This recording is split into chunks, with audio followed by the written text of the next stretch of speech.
சிவா திருச்சிற்றம்பலம். தென்னாடுடைய சிவனை போற்றி, எந்நாட்டவர்க்கும் இறைவா போற்றி. நமச்சிவாய வாழ்க, நாதன் தாழ் வாழ்க, இமைப்பொழுதும் என்னெஞ்சில் நீங்காதான் தாழ் வாழ்க. ஈர்த்து என்னை ஆட்கொண்ட எந்தை பெருமான் நம் பெருமான் சிவபெருமான் திருவடிகளை மனமொழி மெய்களாலே வணங்கி, என் பெருமக்கள் நாயன்மாருடைய திருவடி தாமரைகளை இதய கமலத்தில் வைத்து போற்றிக் கொண்டு, எனது அருட்குருநாதர் திருமுறை கலாநிதி வே சுந்தரமூர்த்தி தேசிகரையாவுடைய திருவடிகளை நீல நினைந்து, சிங்கப்பூர் திருஞான சம்பந்த பெருமான் சிவனரி திருக்கூட்டத்தின் அடியார் பெருமக்களது திருவடிகளை வணங்கிக் கொண்டு, பெரும்பற்ற புலியூரானை பேசாத நாளெல்லாம் பிறவா நாளே என்ற அருள் சிந்தனையில் இன்றைய தினம் நாம் சிந்திக்க இருப்பது 9ஆம் திருமுறை திரு பல்லாண்டு. அருளியவர் சேந்தனார் பெருமான். இடம் கோயில். இதுக்கு பஞ்சமத்தில் பாடுவாங்க, தேசில் பாடுவாங்க, அப்புறம் ஆனந்த பைரவியில் பாடுவாங்க. அப்படி ஒரு மரபாக இருக்குது. அதில் இன்னைக்கு தினம் அந்த திருப்பல்லாண்டில் 3வது பாடலை சிந்திப்பதற்கு சிவபெருமான் இன்னைக்கு நமக்கு அருள் இருக்கிறார். அந்த பெருமக்களே, நம்மளுடைய சுவாமி நமக்கு என்ன சொல்றாங்க அப்படின்னா, நிட்டையில்லா உடல் நீத்து என்னை ஆண்ட நிகரில்லாத வண்ணங்களும் அப்படிங்கிறாங்க. அதுக்கு என்ன பொருள் அப்படின்னா, நிட்டை அப்படின்னா உறைந்து நிற்றல், அதாவது அசைவில்லாம பெருமான் முன்னாடி போய் அந்த சிந்தனையை பூராத்தி சிவபெருமானுடைய மேலேயே செலுத்தி அசையாம நிற்கிறது. நிட்டை இல்லாத உடல் நீத்து, அது இறைவனிடத்துல அசையாது ஈடுபட்டு நிற்கிறது, அதான் நிற்றல். அப்படி நிற்றல் இல்லாத அடியேனுடைய உடலை நிட்டைக்கு துணை செய்வதாக மாற்றி அடியேனை ஆட்கொண்ட நிகரில்லாத செயல்களையும் மேம்பட்டவன் சிவபெருமான். பெருமானினை எந்த அளவுக்கு மாத்திருக்காருன்னா, இப்படி இறைவனிடத்துல நிற்றலே யாம் நிற்பது, அங்க நிக்கிறது உயிராயினும் அதற்கு துணையாவது எது? உடல். அதனால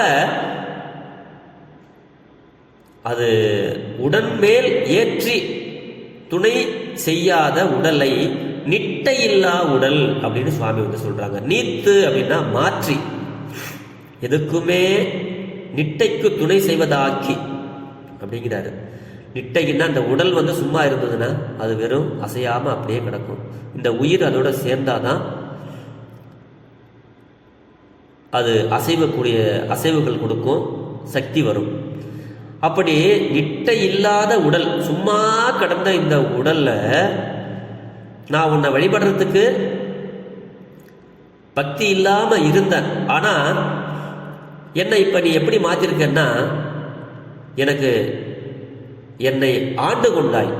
எனக்கு இந்த உடம்பு, சைவ சித்தாந்தம் படித்தவர்களுக்கு இந்த பாட்டு நிறைய தெரியும், விளக்கம் நிறைய கொடுப்பாங்க. ஏன்னா இந்த உயிர் அனாதி, உடல் இறைவன் நமக்கு படைத்து கொடுக்கிறார். உடலை கொடுத்து தனு கரண புவன போகங்கள் நாம் அனுபவிப்பதற்கு உண்டான பொருட்களை எல்லாம் நம்ம இங்கே உற்பத்தி செய்து கொடுத்து, இந்த உடலையும் கொடுத்து நம்மளை இங்கே பெருமான் வாழ வைக்கிறார். அப்படி வாழ வைக்கின்ற பெருமானுடைய கருணையை சுவாமி சொல்றாரு. நிட்டை இல்லாத உடல் அதை நீத்து என்னை ஆண்ட நிகரில்லாத வண்ணங்களும் அப்படிங்கிறாரு. நிட்டைக்கு துணை செய்வதாக மாற்றி அடியேனை ஆட்கொண்ட நிகரில்லாத செயல்களை செய்த பட்டன். அந்த பட்டன் என்ற சொல்லுக்கு ஆசிரியன் என்ற ஒரு பொருள் இருக்கிறது. எனக்கு ஆசிரியனாக எனக்கு அருளை வழங்கிய பெருமான் சிவபெருமான் அப்படின்னு சொல்றாருங்க. சிட்டன் சிவனடியாரை சீராட்டும் திறங்களுமே சிந்தித்து அப்படின்னா, சிட்டர்கள் அப்படின்னா மேம்பட்டவன். சிவபெருமான் தன் அடியவர்களை பெருமைப்படுத்தும் செயல்களையுமே மனத்துள் கொண்டு, எப்படி சிட்டன் சிவபெருமான், மேம்பட்ட சிவபெருமான்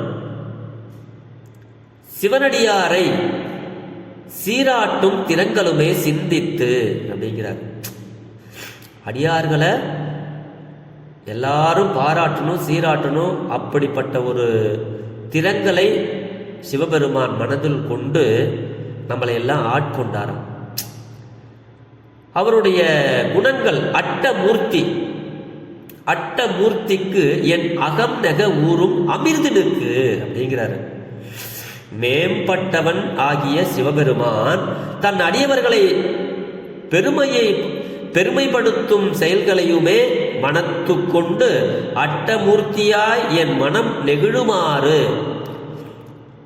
நெகிழுமாறு ஊரும் அமுதமுமாய் சிவபெருமான் எனக்கு இருக்கிறார்.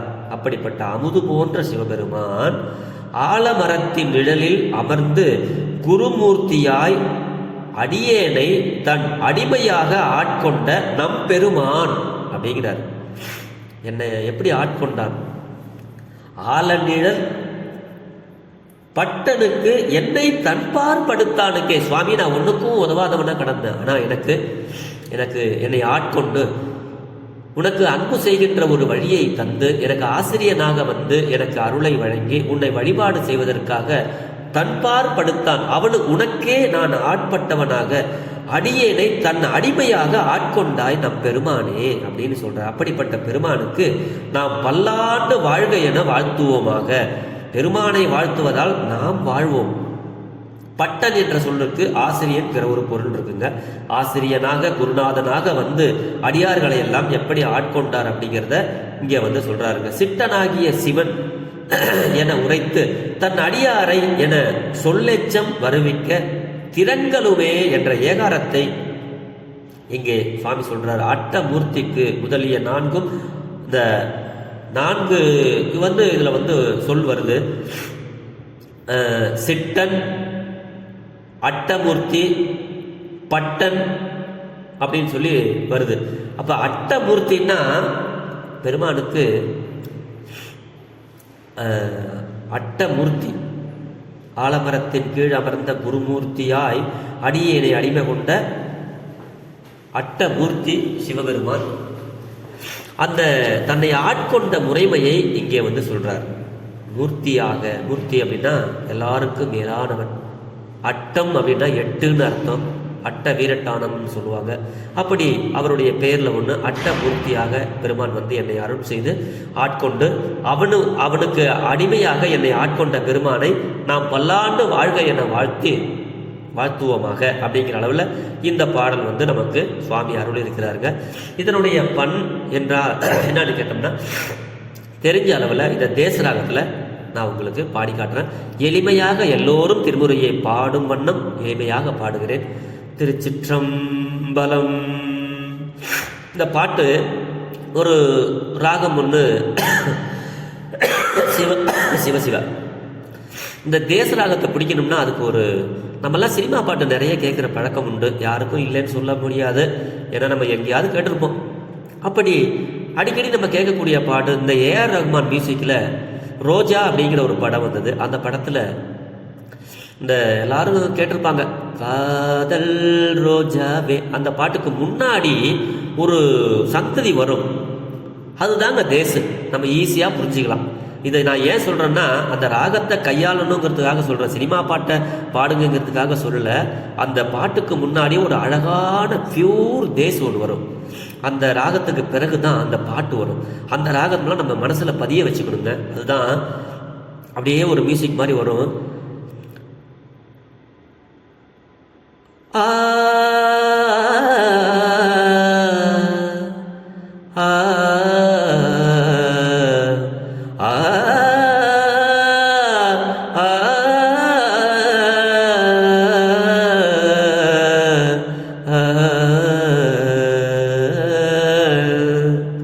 இதுதான் அந்த டியூன்.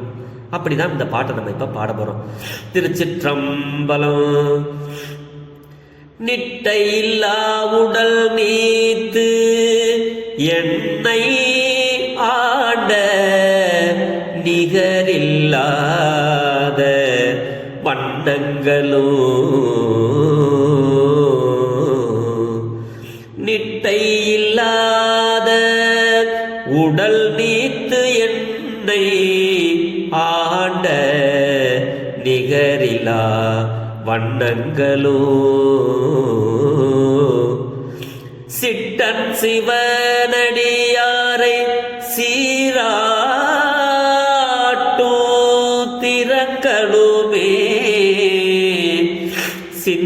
சிந்தித்து சிட்டன் சிவனடியாரை சீராட்டும் திறங்களுமே சிந்தித்து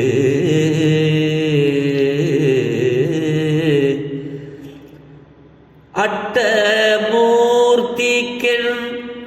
அகம் நெக ஊரோ அமிர்தனுக்கு ஆலநிழல் பட்டனுக்கு என்னை தன் பார்படுத்தானுக்கே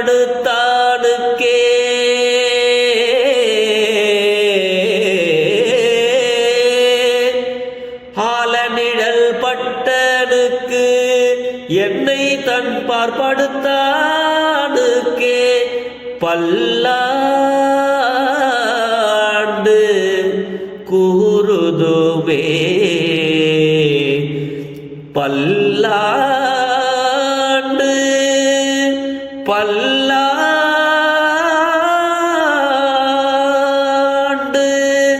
பல்லாண்டு கூறுதுமே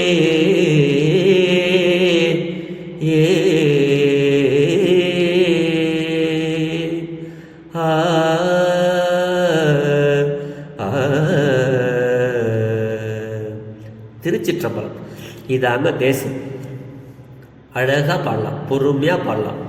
நிட்ட இல்லா உடல் நீத்து எனையாண்ட நிகரிலா வண்ணங்களும் எல்லாரும் பாடலாம்.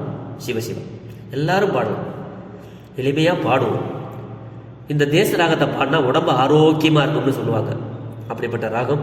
இந்த பாட்டுக்கு நம்ம பொழிப்புரையை பார்த்தோம்னா, இறைவனிடத்து அசையாது ஈடுபட்டு நிற்றல் இல்லாத அடியேனுடைய உடலை நிட்டைக்கு துணை செய்வதாக மாற்றி அடியேனை ஆட்கொண்ட நிகரில்லா செயல்களையும் செய்ய வைத்தவன் சிவபெருமான். மேம்பட்டவனாகிய சிவபெருமான் தன் அடியார்களை பெருமைப்படுத்தும் செயல்களையுமே மனத்து கொண்டு அட்டமூர்த்தியாய் என் மனம் நெகிழுமாறு ஊரும் அமுதமுமாய் இருக்கின்ற பெருமான் ஆலமரத்தின் நிழலில் அமர்ந்து குருமூர்த்தியாய் அடியேனை அடிமையாக ஆட்கொண்ட நம் பெருமான் பல்லாண்டு வாழ்க என்று வாழ்த்துவோமாக என்று சுவாமி இந்த பாடலுக்கு பொழிப்புரை கொடுக்கிறார். அப்ப நாம் வாழ வேண்டுமானால், இறைவனை வாழ்த்தினோமையானால் நாம் வாழ்வோம். வாழ்த்துவதும் வானவர்கள் தாம் வாழ்வான் அப்படின்னு மாணிக்க வாசக பெருந்தகையார் சொல்லுவாங்க. வாயே வாழ்த்து கண்டாய் அப்படின்னு திருநாவுக்கர் சுவாமிகள் சொல்லுவாங்க. ஆண்டவன் நமக்கு இந்த வாயை எதுக்கு கொடுத்துருக்கான் தெரியுங்களா? கெட்ட கெட்ட வார்த்தையெல்லாம் பேசுறதுக்காக இல்லை. அன்பர் பெருமக்களே, எல்லாருக்கிட்டும் இனிமையாக பேசணும், அன்பா பேசணும், நல்ல வார்த்தைகளை உதிர்க்கணும், எல்லாருக்கும் வாழ்த்து சொல்லணும், இறைவனை வாழ்த்தணும். அதுக்காகத்தான் இந்த வாயை கொடுத்துருக்கோம். அதை விட்டுட்டு நம்ம எல்லாத்துக்கும் அதை சொல்லக்கூடாது. அப்படி வார்த்தைகளை என் கூட ஒருத்தர் இருக்கிறாரு, அவர் சாதாரணமாக பேசும்போதே இந்த அளவுக்கு தான் நான் அதை சொல்றதே இல்லை, இந்த கர்மத்துக்கு தான் நான் அதை சொல்றதே இல்லை, இப்படியே எல்லாத்துக்கும் கெட்ட வார்த்தையே சொல்லிட்டு இருப்பாருங்க. அந்த மாதிரி சொல்லக்கூடாது, தப்பு. அது அந்த வார்த்தைகளை பிரயோகம் பண்ணக்கூடாது. நல்ல வார்த்தைகள் இருக்கு, எல்லாம் நல்லதுக்கு தான், இதுவும் நல்லதுக்கு தான் அப்படின்னு இறைவனை வாழ்த்தணும். பெருமானுடைய அந்த கருணையை எண்ணி நம்ம வாழ்த்தணும். அடியார் பெருமக்களையும் எல்லாத்துக்கும் நல்ல வார்த்தைகளை சொல்லணும், ஆறுதலாக பேசணும், அன்பாக அவங்கள சாந்தப்படுத்தணும்.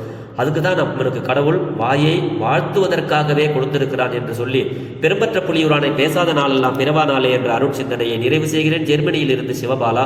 குறைவில்லாத உயிர்கள் வாழ்க, மேன்மைக்குள் சைவ நீதி விளங்குக, உலகமெல்லாம் இன்பமே என்னாலும் துன்பமில்லை, ஆளவாய் சிவனிடையே சிந்திக்க பெற்றேன் நானே.